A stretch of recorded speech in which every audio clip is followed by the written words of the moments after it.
Don't forget to like and subscribe to follow good stories. In the previous episode, Cesare stepped on Adele's injured feet and tormented her. What will Adele do to clear her name? How will their relationship develop? Stay tuned for episode 2 of the series High Society to find out. Adele, trembling, spoke up. Do you mean to say that I have seduced them? Cesare, with a cold voice, replied, You should know yourself. Adele frowned and denied, No, it's not like that.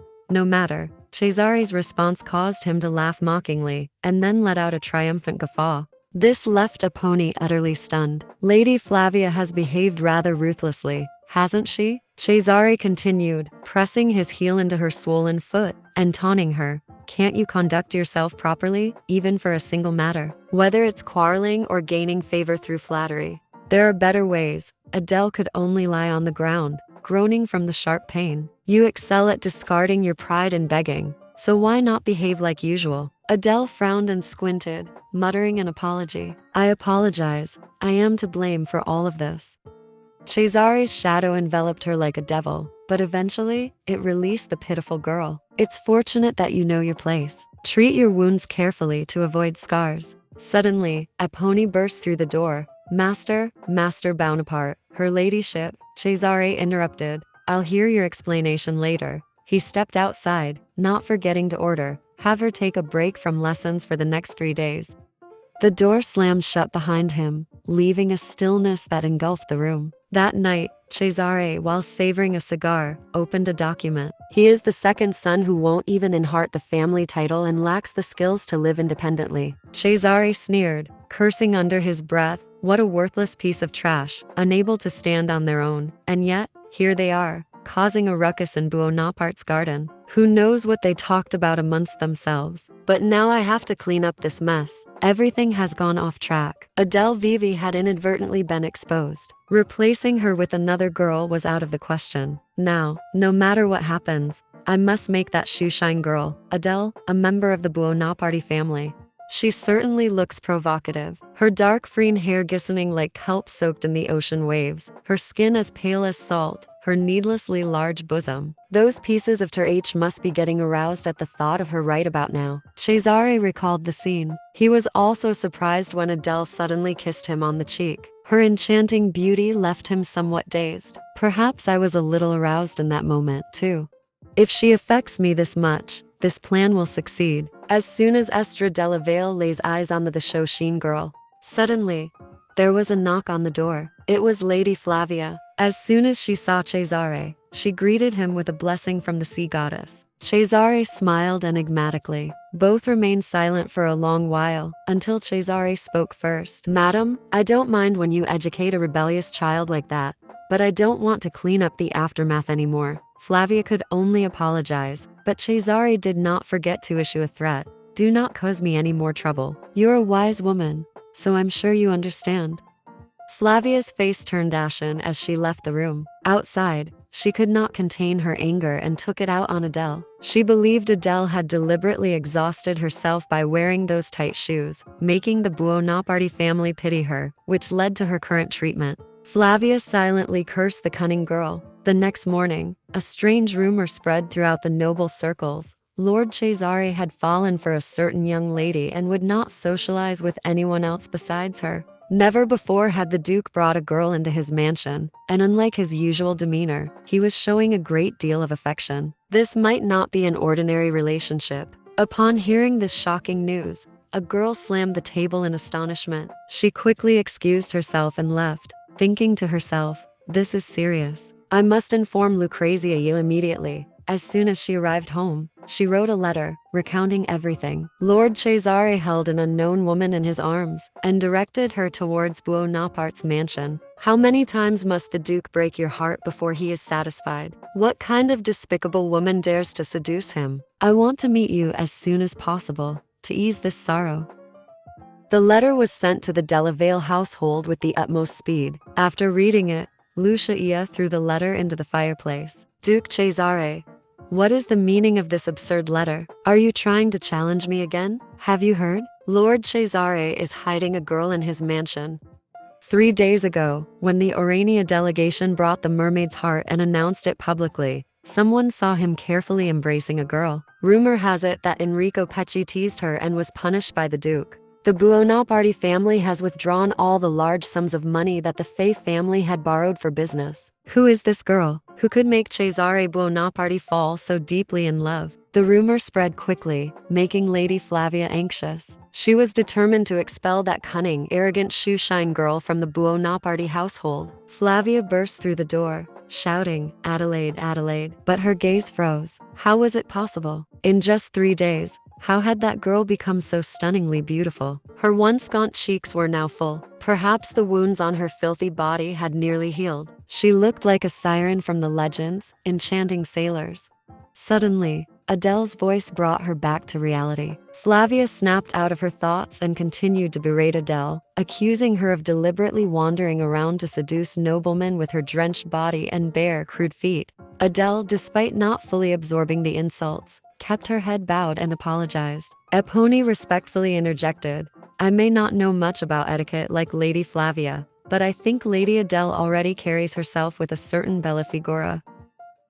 I believe all of this progress is thanks to Lady Flavia's dedicated guidance. Why not proceed with the next lessons so that she can learn even more?" Flavia was deeply annoyed. That girl had clearly bewitched Epone to garner sympathy. Yet, with Lord Cesare watching, she couldn't do anything drastic. Finally, she reluctantly agreed to Epone's suggestion, though she vowed to educate the girl rigorously, just as she had been teaching her to walk properly. The lesson ended in the afternoon, and Flavia returned to her residence. The smoothness of today's lesson left her irritated, yet she couldn't help but admire Adele's quick learning and proficiency. Unlike other young ladies who would whine and sulk over the smallest mistakes, Adele showed no laziness that could be used against her. As she fumed, a bright voice called her name. It was Lucrezia de Vale, looking radiant and beautiful, a sight that even Flavia had to acknowledge. Lucia was a woman admired by many, her presence like a blessing from the sea goddess. "Lady Flavia, you look as healthy as ever."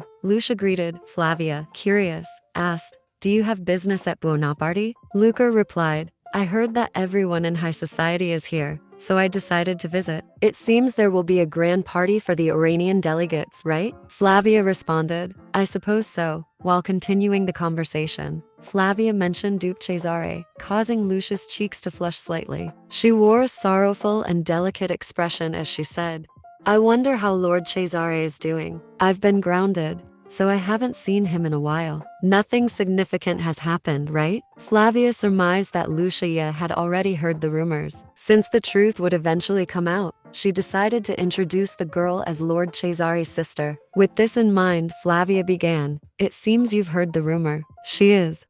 But she hesitated, creating an awkward silence between them. Luke, maintaining her composure, politely asked, "Madam Flavia, have I been impolite in asking about this matter?"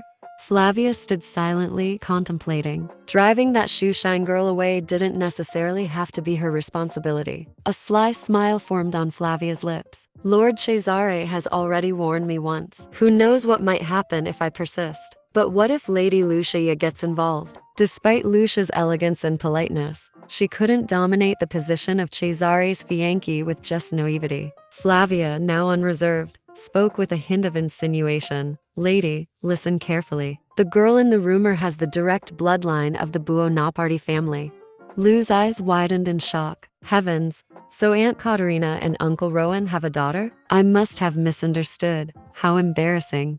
Flavia corrected her. "It's not just a misunderstanding. Lady A is indeed a member of the Buonaparte family, the sister of Duke Cesare." Flavia turned to leave, but not before adding, "Officially, that's the story. But who knows? She might as well be someone from the streets." He cast a meaningful glance towards Lucia, implying that she should directly ask Caterina and Rowan for clarification. Any astute person would catch the underlying message in her words. Lucrezia remained silent for a long moment before lifting her head. She smiled sweetly and said, "Thank you for enlightening me, Flavia. Thanks to you, I have been enlightened." One day, Adele longed to take a stroll outside, but hesitated, fearing the Duke's reprimand after the last incident. However, Epone assured her that since the Buonaparte guests would be frequenting the Lion Garden, Adele could walk in the aquatic garden instead. From that day on, Epony meticulously tracked the schedule of every guest in the mansion, becoming unusually friendly. Adele smiled softly, attributing it to sympathy. She thanked Epony and sipped her tea, while Epony watched her with affectionate eyes. Just as Epony had said, the aquatic garden was beautiful, its humid atmosphere soothing the soul. Suddenly, a voice exclaimed, "Oh my, someone is here." Adele turned towards the sound and saw Lucrezia. She hadn't expected to encounter her there. Epony frowned and whispered, "That's Lady Lucrezia de la Vale." Hearing that name, Adele's eyes widened. She clutched her skirt and grew tense. Already meeting her felt overwhelming. But Adele managed to lift her skirt and greet Lucrezia with a noble courtesy, invoking the blessing of the sea goddess. Her refined demeanor surprised Lucrezia, who quickly regained her composure and smiled. "I don't believe I've seen you at any social gatherings or balls," Lucrezia remarked. Adele replied, "I haven't appeared before the upper society yet." Lucrezia introduced herself. "I am Lucrezia of the de la Vale family. May I ask which family you belong to?" Despite her anxiety, Adele regained her composure and answered brightly, "I am Buonaparty." Lucrezia feigned shock. "Buonaparty? Is this some kind of joke that's trending in high society? Forgive me, but I was recently released from confinement and might not be aware." Adele calmly replied, "As you heard, I am a member of the Buonaparty family. Due to various circumstances, I have not lived with my brother, Duke Cesare, from a young age." Lucrezia's tone turned cold. "Your brother? So you're staying in the same mansion as Duke Cesare, in Buonaparte's residence?" Adele confirmed, "Yes, but," before she could continue, Lucrezia interrupted with a smile. "Since becoming a Buonaparty, have you ever considered leave Fornate and explore the land of?" Adele, not grasping the implication, replied that she wished to stay close to her family. Lucrezia's voice grew colder. "Family, you say?"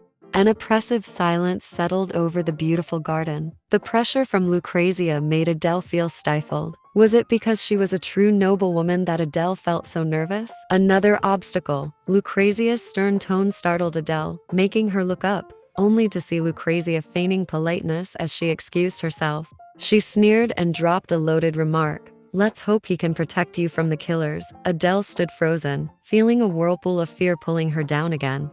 Lucrezia clearly knew something. Epony, worried, stated she would report this to the Duke, noting that while Lady Lucrezia might not confront him directly, the hidden dangers beneath the surface were far more menacing than the obvious ones. On her way back home, Lucrezia sobbed and muttered to herself in the carriage, causing her maid to worry. "Hayes, it seems Duke Cesare has been enchanted by that wild woman," she cried. Her maid, alarmed, asked, "What do you mean, my lady?" "But she's his sister, isn't she?" Lucrezia, tears streaming, continued, "Her hands are not those of a noblewoman. He detests me so much. He'd rather call someone not a true lady his sister. If he isn't bewitched by her, then he surely plans to marry her off to my brother." H exclaimed, "Then you must act before she completely ensnares Duke Cesare. Moreover, if you give up now, she'll become a member of the de la Vale family. At all costs, she must be expelled." Lucrezia, sniffling, asked, "But how?" H suggested, "Eliminate her." Lucrezia shook her head. "No, I don't want to harm anyone. I'm too afraid." Her maid, seeing her mistress's frailty, reassured, "Don't worry, I'll help you." Hazel's determination thrilled Lucrezia. "Are you serious?" she asked, and the maid's earnest loyalty made Lucrezia very happy, not realizing she was falling into Lucrezia's trap of using others to do her dirty work.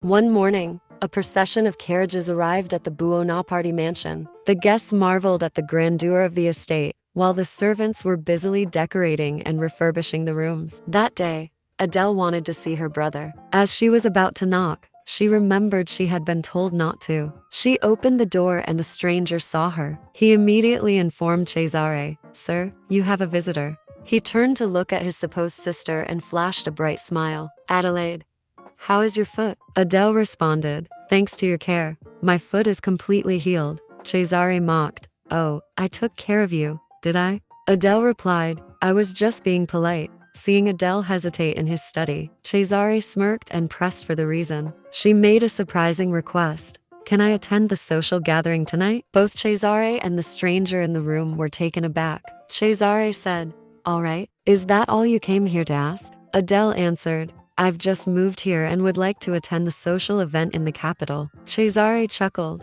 I didn't know my sister was so charming. It seems you're adapting well here. While they were talking, the stranger kept glancing at Cesare expectantly. Cesare introduced, this is Gigi Manfredi. This is my little sister Adelaide Bonaparte. Gigi cheerfully introduced himself. Hello, I am Cesare's personal assistant and also the president of the Stan Trading Company under Bonaparte's management. Please take care of me in the future.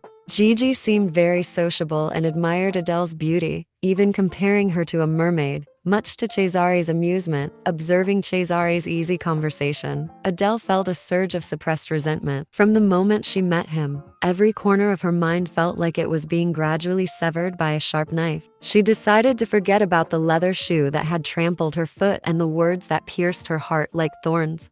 Cesare suddenly asked, You've met Lucrezia, haven't you? I heard you received quite an interesting warning. Adele clenched her fists and replied, Yes, if you can call it a warning. Cesare affirmed, It surely was. Epone is more adept at the subtle language of nobility than a street shoeshine. How curious. I wonder how they got wind of this. After the party, I'll assign a bodyguard to accompany you. Adele nodded and excused herself. As the door closed, Gigi worried that if a bodyguard were assigned, it would take at least 2 days for them to arrive. During that time, Adele would be unprotected and might encounter Lucrezia at the party. Will she be all right during this time? Gigi asked. Cesare turned away. I believe nothing will happen at the Buonaparte mansion. Prepare an old galley, something a bit worn out. Gigi hesitated, but accepted the order, knowing that he was about to carry out something unpleasant. At the Buonaparte party, everyone was buzzing with talk about Flavia. Lorden seemed to be striving to reclaim her central position within the elite circles, especially now that the Buonaparte family had summoned her. She knew her family was falling behind, but leveraging the Buonaparte family could solve everything. May the sea goddess bless you. Are you enjoying yourself tonight, Madame Flavia? Flavia turned to see Lucrezia. She greeted her politely. May the goddess bless you too. Are you enjoying yourself, Lady Lucrezia? Lucrezia smiled brightly. Of course. This is a Buonaparte party after all. The decorations are elegant and pleasing to the eye. Duke Cesare truly has an eye for beauty. So, at this beautiful Buonaparte mansion, shall we discuss the person who needs to be eliminated? Flavia's expression darkened immediately. I have nothing more to say on that matter. It's all up to you now.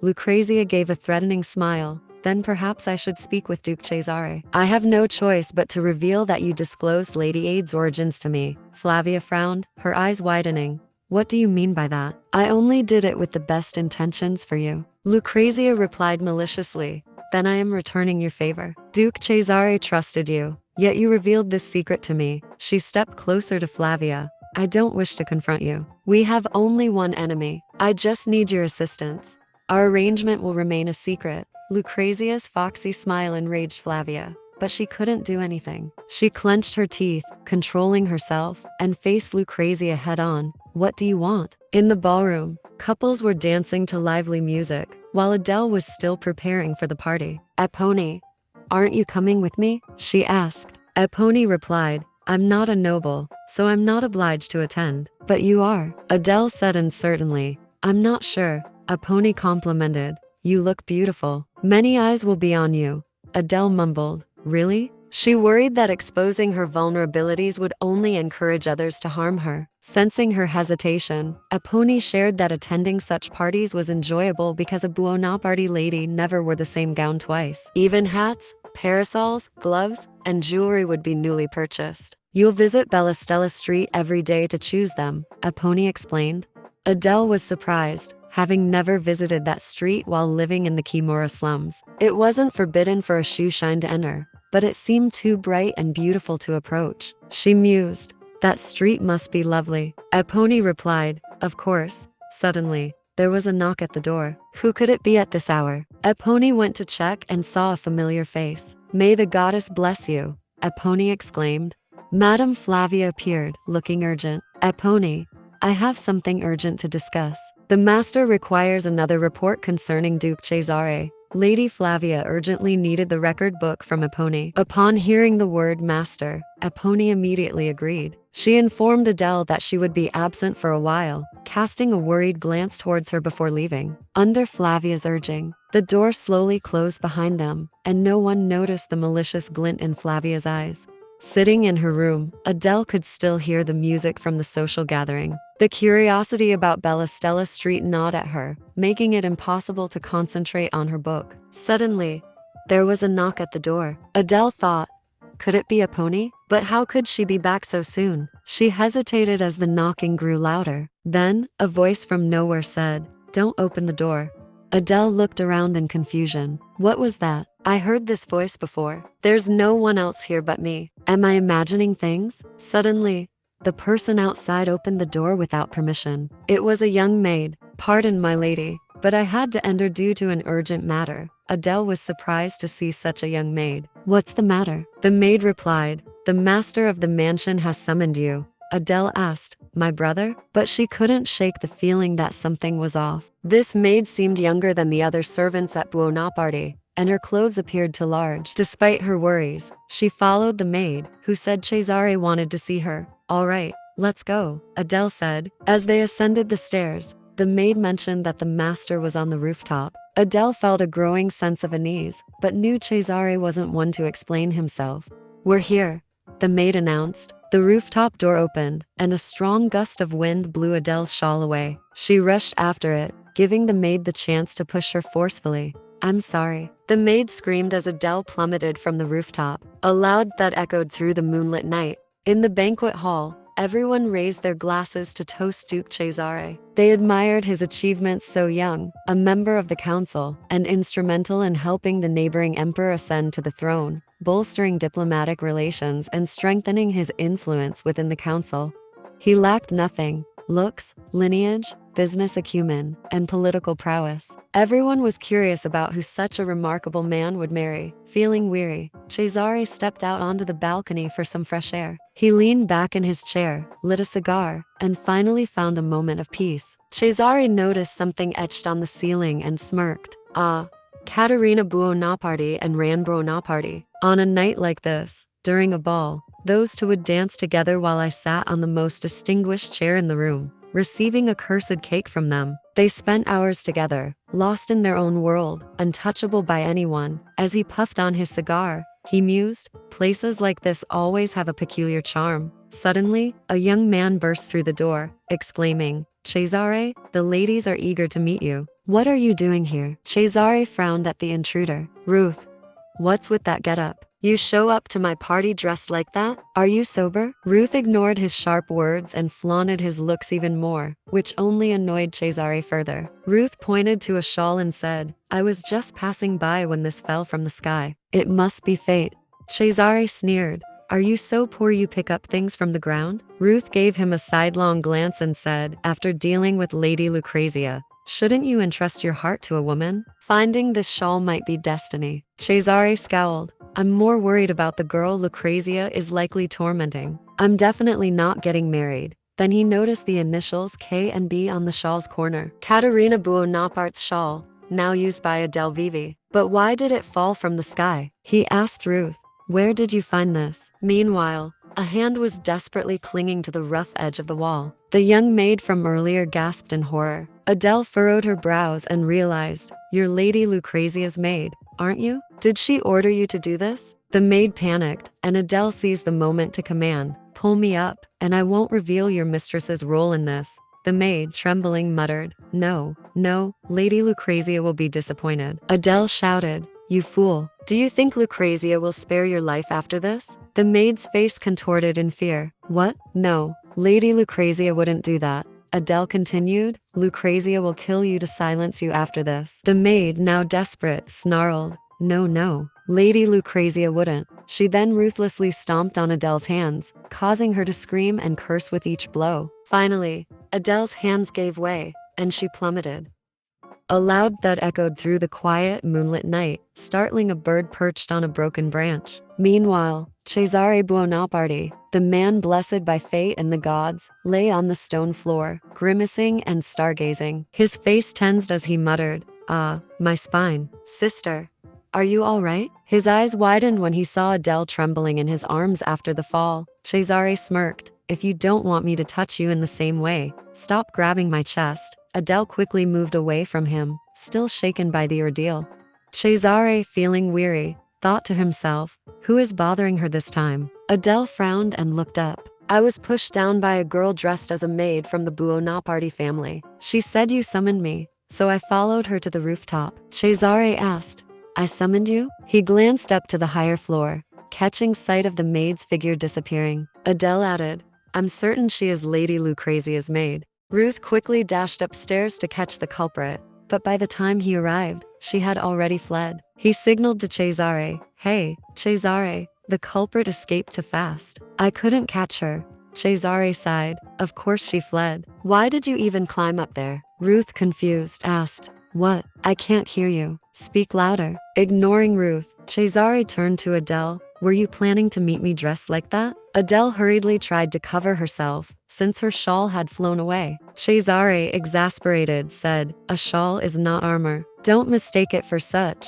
she explained. It was an urgent matter, so I. Cesare smirked. So if I needed you for something urgent, you would rush over without thinking, just like this? He couldn't quite read her expression at that moment. Taking off his outer coat, he draped it over her, feeling a sudden pain in his back. He winced and clutched his back. Adele noticed something was wrong and knelt beside him, concerned. Are you all right? Cesare, thinking to himself, wondered, is she really worried about me now? He smirked and teased, if I said I was in pain, would you treat me in my private room?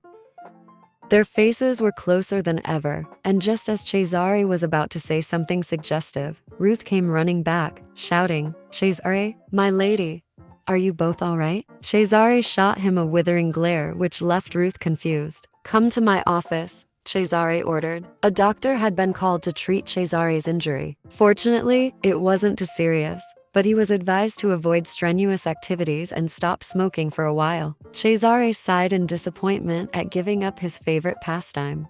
While the doctor gave his instructions, Adele stood by, feeling guilty for following the maid despite her doubts. Suddenly, a pony burst in, exclaiming, Master, I was looking for the lady since she wasn't in her room. What happened? Cesare replied, just in time. Now, explain what happened. Epone, with a bowed head, recounted the entire incident without leaving out any details. After finishing, she apologized deeply. I was suspicious when the master requested a report, but it was Madame Flavia's order. Cesare, understanding, said, It's all right. Just then, his assistant, Gigi, entered and informed, As you instructed, I have detained Madame Flavia Lorden and ordered the knights to arrest anyone attempting to flee. Cesare coldly asked, Have you prepared the galley? Gigi responded, Yes, everything is ready as you ordered. Gigi hesitantly replied, Yes, sir. We will transport Madame Flavia to the ship. Cesare extinguished his cigar and grinned, Excellent. Now, bring Lady Lucrezia here immediately. That night, under the still visible moon, there was a knock on Cesare's door. Master, it's Gigi, he called out. Adele was surprised to hear the knock, as entering Cesare's room usually didn't require one. Cesare responded warmly, Come in. Adele had deduced the reason behind not knocking on Cesare's door was to act as a warning signal. Cesare glanced at her and ordered, Adelaide, come here and sit beside me. She moved closer, sitting about a hand's width away from him. The door opened, and Gigi announced, Lady Lucrezia della Vale has arrived. Cesare prompted Adele to sit closer. Lucrezia entered, her face flushed with excitement at seeing Cesare. She greeted him, May the sea goddess bless you, Duke Cesare. I apologize for meeting you in this state. Lucrezia was stunned by the scene before her, Cesare holding Adele closely. Her eyes widened in shock. Duke Cesare? She stammered, glaring at Adele, who was being embraced by him. A terrifying aura emanated from Lucrezia. Cesare calmly said, Don't just stand there, Lucrezia. Sit down. Regaining her composure, Lucrezia blushed and smiled. Yes, of course. She sat down, trying to maintain her composure. Following her was a new maid, which caught Adele's attention. Cesare questioned, Is this your usual maid? Lucrezia delicately replied, Yes, her name is A. Cesare looked skeptical. That doesn't seem right. Lucrezia quickly covered up. What do you mean? Ains has always been my maid, right? Ains? The maid nervously confirmed. Yes, my lady. Cesare, with a mocking tone, remarked. Lady Lucrezia, you certainly act swiftly. If it weren't for the lack of an engagement, we would make excellent business partners. Lucrezia, sweating, stammered. Thank you, my lord. Cesare continued to tease. Do you really want to thank me for that? Feigning innocence, Lucrezia replied, why yes. Adele, observing this, felt disgusted. It seemed Lucrezia had completely forgotten her murderous intent towards her, now solely focused on Cesare. After a moment, Lucrezia asked, Duke Cesare, are you in pain? Cesare glanced at Adele, signaling her to play along. I caught a mermaid falling from the sky, he said, embracing Adele and kissing her forehead. I'd rather be in pain than see you hurt. Adele, catching on, replied, I'm glad, but I don't want you to be hurt either. Lucrezia's eyes blazed with jealousy as she imagined tearing Adele apart. Trying to maintain her composure, she offered, I think I can take care of you. Cesare interrupted, it's not your fault, so you don't need to trouble yourself. Besides, my sister is here to take care of me. Lucrezia trembled. Having a beautiful girl like her take care of you, alone in one room, might lead to misunderstandings. Cesare laughed heartily. She's my sister, Lady Lucrezia. Of course, it's a waste for her beauty to be promised to your brother. Lucrezia's smile froze as she processed Cesare's words, realizing the complexity and the implications of the situation she found herself in. The room fell silent as Cesare continued, I'll let this go for now, but if you pull such dirty tricks again, our families will truly become enemies. Meanwhile, Lady Flavia, detained in a room, was struggling with her thoughts. She was certain Lucrezia's plan had failed and that her name had been revealed. Suddenly, the door behind her creaked open, and a man entered with a murderous look in his eyes. Madame Flavia Lorden, this is an order from the Buonaparte family. Please come with us, he said. Flavia was taken away in a carriage, her desperate shouts ignored. I want to see Duke Cesare. I can explain, she cried. But the man remained silent. Flavia started trembling with fear, wondering where they were taking her. Blindfolded, she strained to catch any sounds, and eventually, she heard seagulls and the crash of waves. The port, she thought. When the blindfold was removed, she saw another man before her, who greeted her with a mocking tone. I've been waiting for you, Madame Flavia. Flavia, her face darkening, yelled, please take me to the Duke. This is all a misunderstanding. Let me explain. I was threatened. I had no choice. The man smirked. Threatened? Wasn't it you who revealed the young lady's identity? Have you forgotten your Omerta oath? As a vassal, you violated the most crucial rule. The Omerta oath was a vow of absolute loyalty, prohibiting the disclosure of any secrets. Breaking it warranted severe punishment. Flavia cried out, no, it's not like that. I only gave a hint. Gigi pretended to be puzzled. A very clear hint, it seems. He turned away, dismissing her. That's not my concern. Proceed with the next step. Gigi gestured towards the ship and introduced it. This is a gale, built in 840. It carries flour, hardtack, salt, sugar, biscuits, soap, and candles. With these supplies, you can sail to Sue alone. Flavia's eyes widened in horror. Sue, that's the farthest place in Santa. Crossing the sea in this old ship, even a small wave could capsize it. The figurehead of the goddess isn't even on the bow. How can I receive her blessings? This is a death sentence. Gigi added, if you return safely, Duke Cesare will consider forgiving you. After all, it's the sea goddess's will. Desperate, Flavia pleaded, Sir Gigi, please, let me explain to the Duke. Just one chance, let me see him. Gigi smiled and waved. Have a pleasant journey. Beware the wrath of the sea goddess. Flavia screamed as she was dragged away. Please, just one chance. It's for Duke Cesare, for the Buonaparte family. The old ship set sail towards the dawn, leaving Flavia's cries behind. Meanwhile, Adele was being helped with her bath by a maid. She asked in a low voice, have they found the maid who pushed me? Epone, with a pained expression, replied, she was found in a drainage ditch. Hard to recognize because her face was slashed multiple times. Her hair matched your description, and her clothes were stripped to destroy evidence. She had a severe wound in the same spot where the master was injured. Adele surmised that Lucrezia had exacted revenge on the maid for causing Cesare's injury. Adele inquired about the punishment for Lucrezia but learned that Cesare couldn't take any concrete action without specific evidence. Financial penalties would also raise public outcry, as Lucrezia was well loved in both high society and among the common people. Despite the unfairness, Adele replied, "I understand," surprising Epone, who quickly changed the subject. "Good news, my lady. Starting today, you will have a break from your lessons. The master has reviewed your progress and decided you can rest and focus on healing your foot." Adele asked, "What about Madame Flavia?" Epone looked somber, but didn't say anything, the silent expression conveying Madame Flavia's fate, much like a soap bubble popping and vanishing. Epone explained that Cesare was finding a new teacher for Adele and that lessons would resume once the arena delegation departed. Seeing Epone's demeanor, Adele realized Flavia had been dealt with. "By the way, when would you like to change clothes to go out?" Epone asked. Adele, puzzled, asked, "Go out?" Epone clarified, "Aren't you the one taking care of the master's injury?" Adele's eyes widened. "Me? For the Duke?" Cesare, with a playful smile, showed his dimples. "You've arrived, my dear sister." Adele approached him and set her medical kit on the table. "Well then, the wound," she began, but stopped mid-sentence, shocked as Cesare removed his shirt, revealing a well-toned body with broad shoulders and a slim waist. Scars on his arms indicated he had faced dangerous situations. Above his waist, near the spine, was a prominent mole. Cesare, noticing her stare, teased, "You're looking at me for quite a while." Adele blushed, realizing she had been staring. She fumbled to explain, "Oh, it's just that." Cesare smirked. "Don't get too excited by beautiful things. I'm not." Adele protested. Cesare, unfazed, lay down to let her treat his wound. Frustrated, she turned to get the medical supplies. "Why did you ask me to treat you when I'm not a professional?"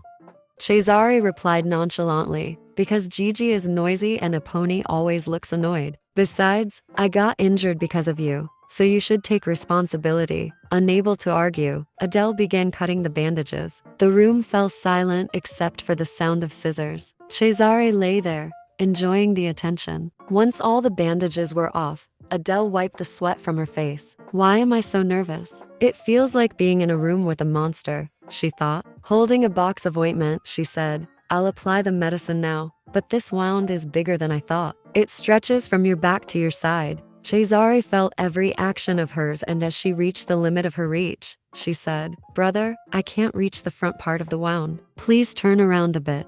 Cesare nonchalantly replied, "I don't want to." Adele pleaded, "Just a little bit, please." He remained unmoved. "Can I sit on your bed for a moment?" she asked hesitantly. Cesare froze for a second. "You don't need my permission for things like that," he said. Adele blushed slightly. "Thank you then. Please excuse me." She leaned over to reach his wound, her ample chest and long hair brushing against him, causing him discomfort. "Stop teasing me," he muttered, but the tray of medical supplies fell to the floor, and he grabbed her wrist tightly, causing her to gasp.